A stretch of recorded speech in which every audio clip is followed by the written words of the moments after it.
இந்த விரிவான அலசலுக்கு உங்கள வரவேற்கிறோம். இன்னைக்கு நம்ம கையில இருக்கிற ஆதாரங்கள் ஒரு ரொம்ப சுவாரஸ்யமான ராஜதந்திர மோதல பத்தி பேசுது.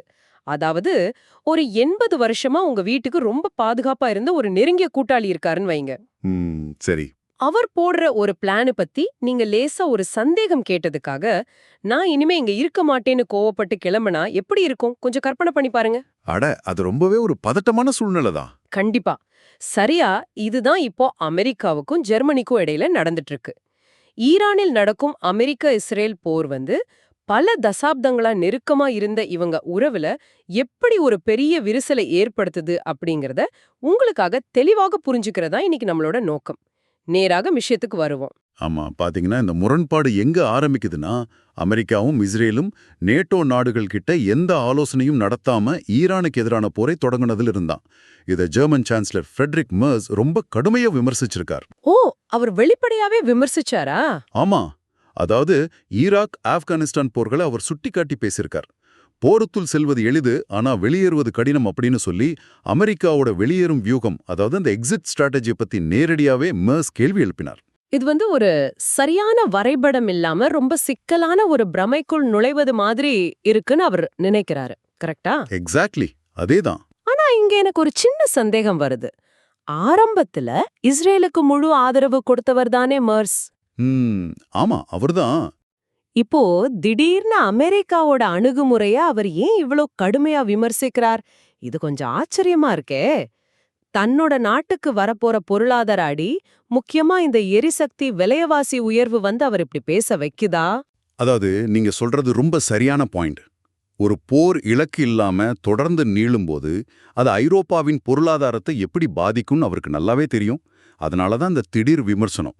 ஆனா அவர் சொன்ன விதம் அமெரிக்க தரப்புல ஒரு கடுமையான எதிர்வினையை தூண்டிடுச்சு. அந்த எதிர்வினை ட்ரம்ப் கிட்ட இருந்து வந்ததா? கண்டிப்பா. மெர்ட்ஸோட கருத்துக்கு பதிலடியா ட்ரம்ப் ரொம்பவே சாடி இருக்கார். அதாவது நீங்க ரஷ்யா உக்ரைன் போர், ஜெர்மனியோட எரிசக்தி பிரச்சனை, அப்புறம் குடியேற்ற பிரச்சனைகள்ல முதல்ல கவனம் செலுத்துங்க அப்படின்னு திருப்பி கொடுத்திருக்கார். அடடே, நேரா உள்ளூர் பிரச்சனைகளை வச்சு அடிச்சிருக்கார். அது மட்டும் இல்லாம இதன் தொடர்ச்சியா ஜெர்மனில உள்ள அமெரிக்க படைகளின் எண்ணிக்கையை குறைப்பது குறித்தும் அமெரிக்கா பரிசீலிச்சுட்டு வரதா சொல்லப்படுது. நிஜமாவா? இது ரொம்ப பெரிய விஷயமாச்சே.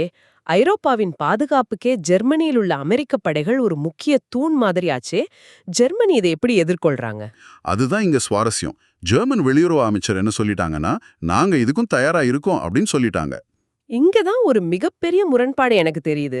பாத்தீங்கன்னா, ஜெர்மனி இஸ்ரேலுக்கு அதிகமா ராணுவ ஆயுதங்களை வழங்குற நாடுகள்ல ஒண்ணு. ஆமா, அது ஒரு முக்கியமான தகவல். அப்படி இருக்கையில் அந்த போரை முன்னெடுத்து நடத்துற அமெரிக்காவுடனான இந்த நேரடி மோதல் கொஞ்சம் குழப்பமா இல்லையா?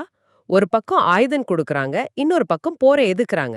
இதே வெறும் அரசியல் தலைவர்களின் வார்த்தை மோதலோட நிற்கல. போருக்கான காரணங்கள்லயே பெரிய முரண்பாடுகள் இங்க இருக்கு. முக்கியமா உலகளாவிய எரிசக்தி விலைகள் இந்த போர்னால கடுமையா உயர்ந்துகிட்டே போகுது. அது எல்லாருக்குமே ஒரு பெரிய தலைவலிதான். அது மட்டும் இல்லாம ட்ரம்ப் அணு ஆயுத அச்சுறுத்தலை ஒழிக்கவே இந்த போர்னு சொல்றார். ஆனா அமெரிக்க உளவுத்துறை தலைவரான துளசி கவாட் ஈரான் எந்த அணு ஆயுதத்தையும் உருவாக்கவில்லை அப்படின்னு சொல்லியிருக்காங்க. வெயிட், நிஜமாவா அப்படி சொன்னாங்க? அமெரிக்க அரசாங்கத்துக்குள்ளேயே உளவுத்துறை தகவல்கள்ல இவ்வளவு பெரிய முரண்பாடுகள் இருக்கிறது உங்களை ஆச்சரியப்படுத்துதா? கண்டிப்பா ஆச்சரியம்தான். இந்த முரண்பட்ட உளவு தகவல் தான் ஜெர்மனிக்கு கிடைச்ச ஒரு பெரிய வாய்ப்பு. நிலைமை கைமீறி போவதை உணர்ந்த ஜெர்மனி மெர்ஸோட கருத்துக்களை சற்றே மாற்றி ஈரான் பேச்சுவார்த்தையை தாமதப்படுத்துது அப்படின்னு சொல்லி நிலைமையை சமாளிக்கிறாங்க. ஓ, அதாவது அந்த உளவுத்துறை குளறுபடிகளை ஜெர்மனி தங்களுக்கு சாதகமா லாவகமா பயன்படுத்திக்கிறாங்க. சரியா சொன்னீங்க. இது ஒரு தெளிவான ராஜதந்திர நகர்வு தான். அப்போ விஷயத்த சுருக்கமா சொல்லணும்னா, பலம் வாய்ந்த அமெரிக்க ஐரோப்பிய கூட்டணி ஒரு போரின் வியூகத்தாலும் முரண்பட்ட நோக்கங்களாலும் எப்படி ஆட்டம் காண்கிறது அப்படிங்கறத இந்த ஆதாரங்கள் உங்களுக்கு ரொம்ப தெளிவாவே காட்டுது. ஆமா, எந்த ஒரு கூட்டணியாக இருந்தாலும் பொருளாதார பாதுகாப்பு தான் முதலிடம்னு இது நிரூபிக்குது. கரெக்ட். இப்போ ஆதாரங்கள்ல விவாதிக்கப்படாத ஒரு கேள்வியை உங்களிடம் விட்டு செல்கிறோம்.